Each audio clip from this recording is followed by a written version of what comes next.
नमस्कार, देवभूमि लाइव में आप सभी का स्वागत है और मैं हूं आपके साथ आयुष चित्रांश। चलिए बुलेटिन की शुरुआत करेंगे। एआईसीसी की राष्ट्रीय प्रवक्ता अलका लांबा ने प्रेस वार्ता की है और देहरादून स्थित कांग्रेस मुख्यालय में यह प्रेस वार्ता की गई। कल देश भर में ईडी मुख्यालय पर कांग्रेस प्रदर्शन करेगी। कांग्रेस के पूर्व अध्यक्ष को ईडी के समन पर कांग्रेस की नाराजगी है। नेशनल हेराल्ड अखबार आजादी से पहले 1937 में शुरू हुआ था। अंग्रेजों के अत्याचार को सामने लाने के लिए यह शुरू किया गया था और नेशनल हेराल्ड अखबार पर 90 करोड़ का कर्ज था। अलका लांबा ने ये बातें सब प्रेस कॉन्फ्रेंस करते हुए कही हैं। ईडी ने साल 2015 में इस केस को बंद कर दिया था, लेकिन बीजेपी ने अपनी सरकार की विफलताओं को छुपाने की कोशिश शुरू कर दी है। बीजेपी सरकार एजेंसी का दुरुपयोग कर रही है और बीजेपी के द्वारा कांग्रेस पर आरोप लगाए जा रहे हैं जो उसको साबित भी करना होगा। अलका लांबा ने ये बात कही है। तो देश भर में ईडी मुख्यालयों पर प्रदर्शन होना है। पूर्व अध्यक्षों को ईडी के समन पर कांग्रेस ने नाराजगी जताते हुए ये प्रदर्शन की बात कही है। नेशनल हेराल्ड अखबार पर 90 करोड़ का कर्ज था। अलका लांबा की तरफ से ये बात कही गई और भी कई बड़ी बातें रखी गई हैं। अलका लांबा की तरफ से राष्ट्रीय प्रवक्ता अलका लांबा ने देहरादून स्थित कांग्रेस मुख्यालय में प्रेस वार्ता करते हुए ये बड़ी बातें कही हैं। तो कल देश भर में ईडी मुख्यालय पर कांग्रेस प्रदर्शन करने वाली है और पूर्व अध्यक्ष को ईडी ने जो समन भेजा है उस पर कांग्रेस से प्रदर्शन करेगी। नेशनल हेराल्ड के मामले में आपको बता दें कि सोनिया गांधी को ये समन गया है। उधर हरिद्वार के निष्काम धाम सेवा ट्रस्ट में विश्व हिंदू परिषद की बैठक हुई है और विश्व हिंदू परिषद के केंद्रीय मार्गदर्शक मंडल की बैठक में 4 प्रस्ताव पास किए गए हैं।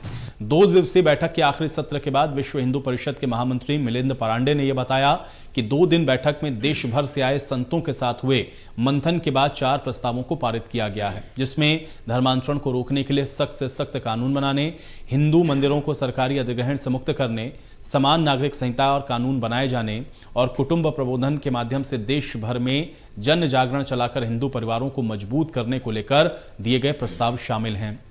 बैठक में संतों ने समान नागरिक संहिता पर कमेटी बनाए जाने पर सरकार का साधुवाद किया। इसके अलावा जुमे की नमाज के बाद देश भर में किए जा रहे पथराव पर संतों ने चिंता जाहिर करते हुए ऐसा करने वालों पर कठोरतम कार्रवाई की मांग की। बैठक में कश्मीर में हिंदुओं की टारगेट किलिंग की जा रही है, इन पर भी चिंता जताई गई और ऐसे लोगों पर भी कठोरता से कार्रवाई करने की मांग की गई है। ज्ञानवापी पर भी इस बैठक के अंदर चर्चा हुई है। इस पर संतों का मत यह है कि मामला भी कोर्ट में विचाराधीन है और इसलिए कोर्ट के निर्णय के आने का इंतजार करना चाहिए।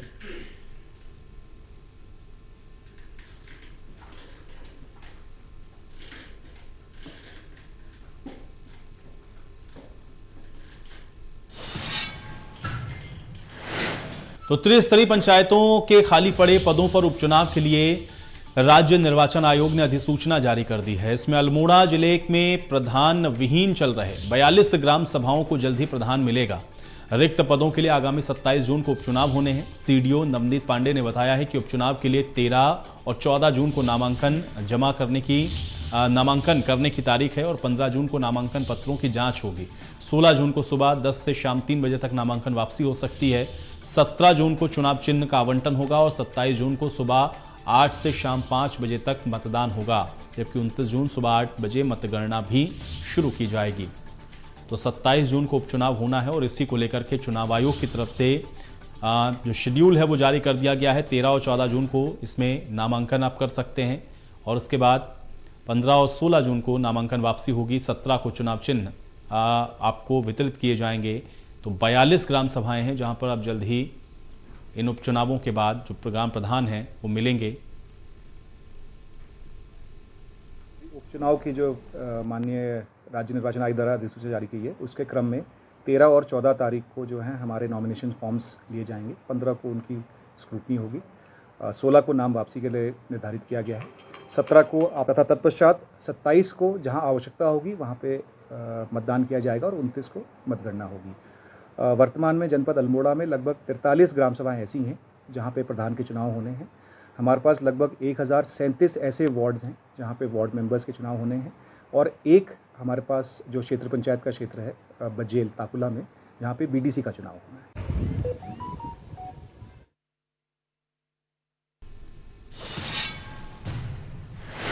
तो भ्रष्टाचार पे लगाम लगाने को लेकर के उत्तराखंड सरकार ने अपनी कमर कस ली है। अपर सचिव रामविलास यादव के 7 ठिकानों पर विजिलेंस विभाग ने एक साथ छापेमारी की है। भाजपा प्रवक्ता शादाब शम्स ने कहा कि भाजपा जीरो टॉलरेंस पर काम करती है और भ्रष्टाचारियों की इस सरकार में कोई जगह नहीं है। साथ ही उन्होंने ये भी कहा कि भ्रष्टाचारियों को सरकार से डरने की जरूरत है, क्योंकि एक एक करके सरकार सभी भ्रष्टाचारियों को सलाखों के पीछे डालने का काम करेगी।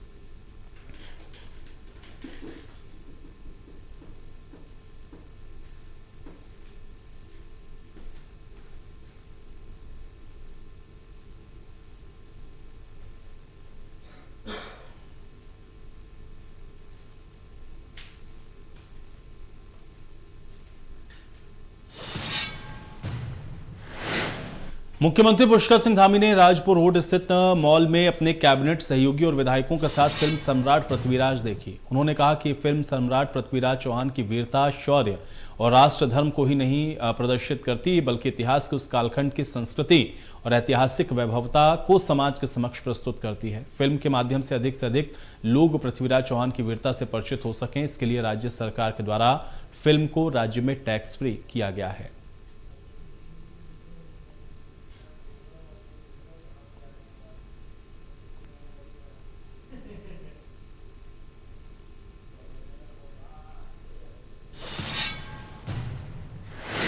तो मसूरी में 7 से 8 पर्यटकों ने एक स्थानीय युवक पर गाड़ी को साइड न देने पर चाकुओं और डंडे से वार कर दिया, जिसमें स्थानीय युवक बुरी तरह से जख्मी हो गया। इससे स्थानीय लोगों की मदद से मसूरी के उप जिला चिकित्सालय में ले जाया गया। स्थानीय लोगों ने मसूरी लाइब्रेरी चौकी का भी फिर घेराव किया और जमकर हंगामा किया गया। पर्यटकों की गाड़ी और बुलेट बाइक को भी तोड़फोड़ किया गया।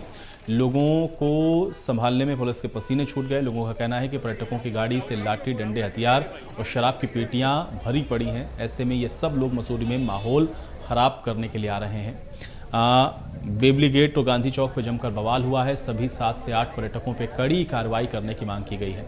पुलिस के द्वारा 2 पर्यटकों को गिरफ्तार किया गया है, जबकि 5 से 6 लोग अभी भी फरार बताए जा रहे हैं। लोगों ने प्रदेश के मुख्यमंत्री पुष्कर सिंह धामी और कृषि मंत्री मसूरी विधायक गणेश जोशी से मसूरी में पुलिस फोर्स बढ़ाने की मांग भी की है।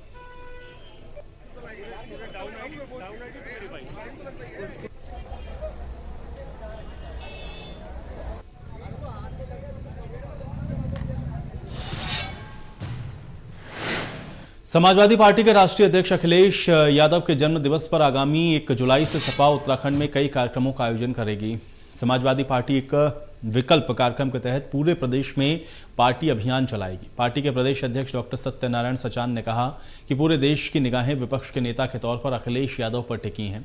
2024 के चुनाव में अखिलेश यादव देश की राजनीति के केंद्र बिंदु के रूप में उभरेंगे। उन्होंने कहा कि इस चुनाव में मुख्य मुकाबला प्रधानमंत्री नरेंद्र मोदी और अखिलेश यादव के बीच ही होगा। उन्होंने कहा कि इस समय देश की छवि काफी खराब हो गई है, जिससे अखिलेश यादव छवि को बनाने का काम करेंगे।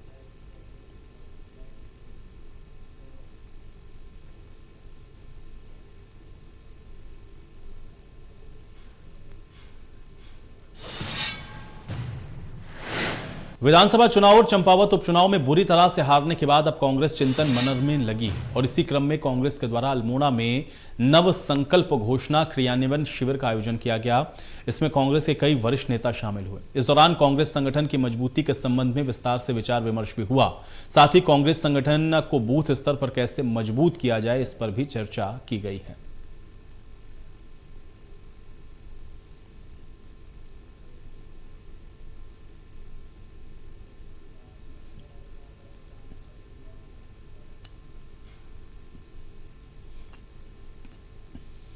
जो हमारा राष्ट्रीय स्तर का उदयपुर में जो नव संकल्प क्रियान्वयन कार्यशाला आयोजित हुई थी, तो उसी के परिप्रेक्ष्य में पूरे जिलेवार पर्यवेक्षक भेजे गए हैं। और आज जो हमारी इस देश के राष्ट्रीयता से जुड़ा हुआ प्रश्न है, इस देश के विकास से जुड़ा प्रश्न है, इस उत्तराखंड के विकास से जुड़ा प्रश्न है, इन सारी बातों को लेके और कैसे संगठन को और सशक्त किया जाए, पूरे बूथ स्तर से लेके प्रांतीय और राष्ट्रीय स्तर को, उसको लेके गहन चिंतन किया जा रहा है, विचार विमर्श किया जा रहा है। और मुझे लगता है कि इस नव संकल्प के माध्यम से कांग्रेस नई ऊर्जा के साथ, कार्यकर्ता नई ऊर्जा के साथ, एक नए संचार के साथ आने वाले चुनाव में आगे फतह करेंगे। अब हम इसको जनपद स्तर पर लाए हैं, आने वाले समय में इसको ब्लॉक स्तर पर ले जाएंगे और कहीं ना कहीं जो देश के वर्तमान हालात हैं, जो परिस्थितियां हैं, चाहे राजनीतिक हों चाहे सामाजिक हों, हर विषय पर गहन रूप से चर्चा की गई।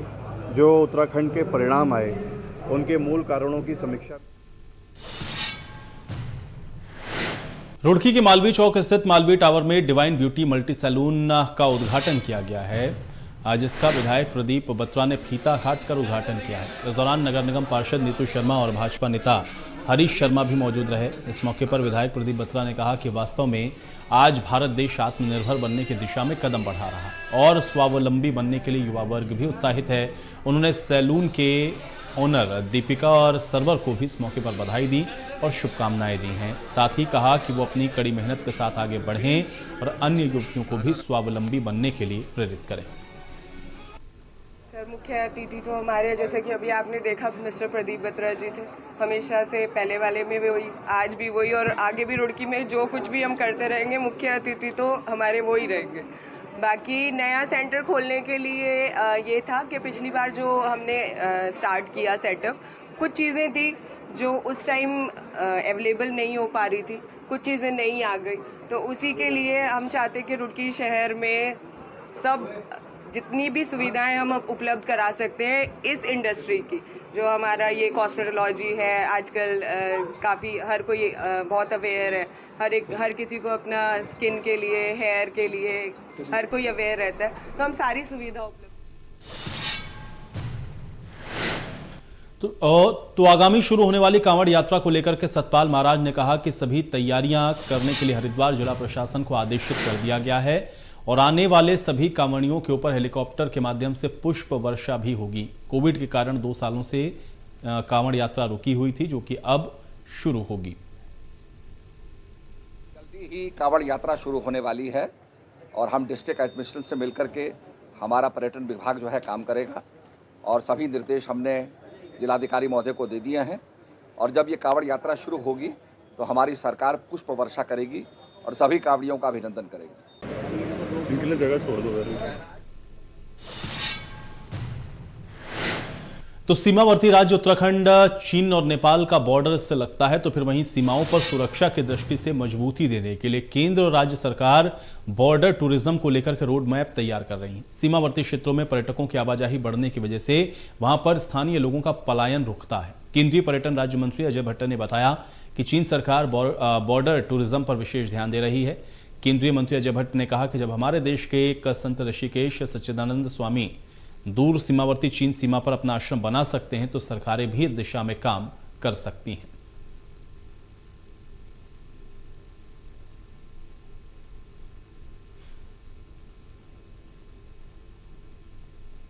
तो अभी एक बॉर्डर टूरिज्म के ऊपर हमारा ध्यान गया है कि जब हमारे यहाँ के एक मुनि जी, आप सब उनको जानते हैं, चिदानंद जी, वो चाइना के अंदर अपनी एक अच्छी सी विश्राम गृह बना सकते हैं। एक नहीं, 2 बना दिए हैं। तो हम अपने क्षेत्रों में भी अपने देश के लोगों से कहें कि आप कोने कोने तक आइए देश के और देखिए इसको। और इसलिए आपने देखा होगा 3 महीने पहले हमने बहुत बड़ा शिव महोत्सव गुंजी में किया था, पहली बार हुआ आज़ादी के बाद। और अब हम सीधे सीधे अपनी कार से जो 1 महीने की यात्रा थी मानसरोवर 1 दिन में जा सकते हैं और उसी दिन हम लौट के आ सकते हैं।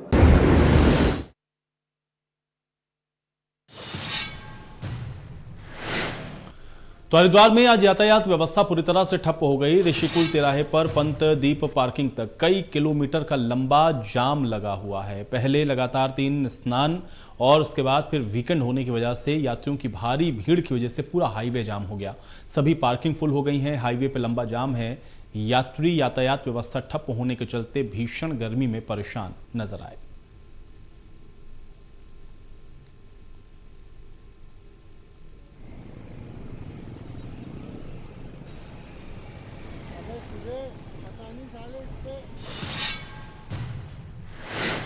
नौनिहालों और गर्भवती महिलाओं की सेहत के साथ खिलवाड़ किया जा रहा है। इसका ताजा मामला अल्मोड़ा जिले से सामने आया है, जहां पे पोषण आहार के नाम पे गर्भवती महिलाओं और आंगनवाड़ी बच्चों को खराब और सड़े अंडे बांटे जा रहे हैं। दरअसल अल्मोड़ा जिले के खत्याड़ी वितरण केंद्र से 44 आंगनबाड़ी केंद्रों को अंडे बांटे जाने थे।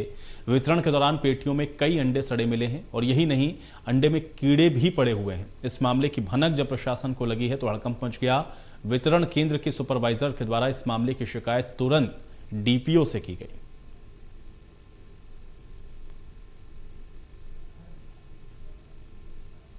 हमने उसके बदले सही अंडे दिए, क्योंकि अंडे लाभार्थियों के हिसाब से ज़्यादा आए हैं, तो इसलिए हमने लाभार्थियों को कोई भी फूटे अंडे नहीं बांटे हैं। लेकिन यहाँ आज देख रहे हैं हम कि 5-7 अंडे फूटे आए हैं और सड़े भी आए हैं, उसमें कीड़े पड़े हैं, वो हमने हटा दिए हैं। और अभी हमने आंगनवाड़ियों को लाभार्थियों के लिए सही अंडे दिए हैं।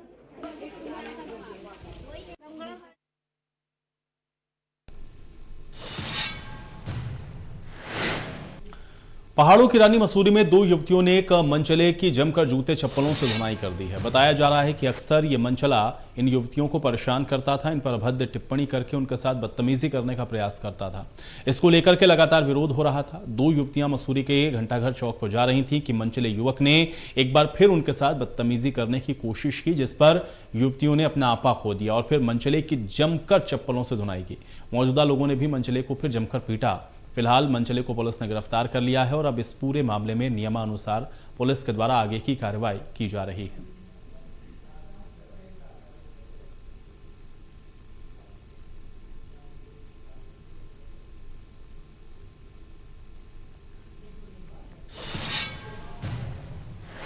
पौड़ी के श्रीनगर विधानसभा के पाबो से देहरादून जा रही बुलेरो पाबो बुआखाल मार्ग पर नियंत्रित होकर खाई में गिर गई। इस वाहन में 7 लोग सवार थे। चौकी प्रभारी पाबो दीपक पवार ने बताया कि सूचना प्राप्त हुई कि बुआखाल से आगे खिरसू रोड पर एक बुलेरो नीचे खाई में गिरी है। तत्काल संज्ञान लेते हुए चौकी पाबो पुलिस के द्वारा घटनास्थल पर पहुंचकर रेस्क्यू शुरू किया गया और घायल व्यक्तियों को 108 के माध्यम से जिला अस्पताल पौड़ी भेजा गया। उन्होंने बताया कि सभी घायल इसमें सुरक्षित हैं, जिनको इलाज जिला अस्पताल पौड़ी में चल रहा है। पवार ने भी बताया कि वाहन चालक के माध्यम से पता चला है कि गाड़ी में सवारी लेकर वो देहरादून जा रहे थे। इस दौरान गाड़ी के स्टीयरिंग में तकनीकी खराबी आने के कारण गाड़ी अनियंत्रित होकर खाई में जा गिरी।